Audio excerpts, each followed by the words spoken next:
But there is this work of integration. It's a word called integration, where we can take something that wasn't our original intrinsic idea or goal and work it in as much as possible to become integrated to something that we feel intrinsically attached to. And when we can do that, then we're maybe showing up. We're taking something we didn't want to do, but we're tying it to something bigger that we do want. And as a result, we're actually now intrinsically motivated or more intrinsically motivated to it, where it's not seen as much. It's literally the hard but worth it idea. Exactly. The external thing that was given to me that I have to do that I don't really want to do, that's the hard bits. But if we're left with just that, it's not enough. Yeah. So then you have to punish or reward me to get it done. But if I can link that to something that is worth it, like you're saying. Yeah. Okay.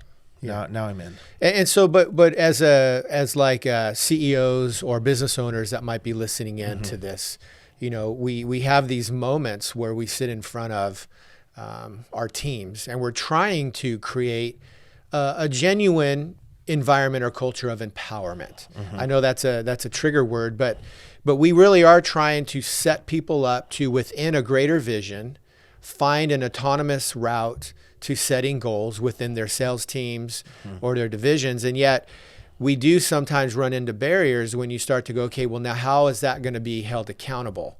Because at the end of the day, what I want to be able to have the conversation with you as a key leader that's driving important parts of my company forward, I want to have a conversation with you that's not subjective in 3 months. Right. And I don't want it to be personal. Right.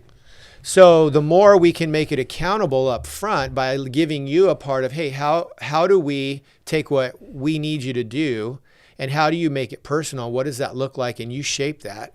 The more we can get clear, then the more we have an accountability talk, and it's not subjective or personal. It's like, hey, it's out here. Right. I'm not pushing it on you. You're not pushing it on me, but it's out here. We can look at it objectively. And you're right. Did we hit it? How do we?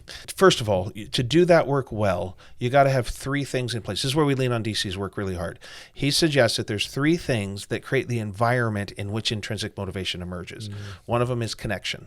Relatedness is his word. If people don't feel connected, if the space isn't psychologically safe, if you don't have that give and take and rapport and got each other's back teamwork feeling, then this probably isn't doable. People get nervous and scared and protective, right?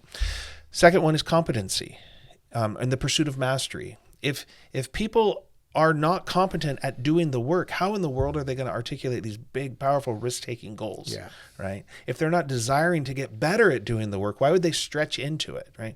So that's necessary. And then the third is limit or autonomy. And people need to feel the power, the ability to make choices for themselves that matter.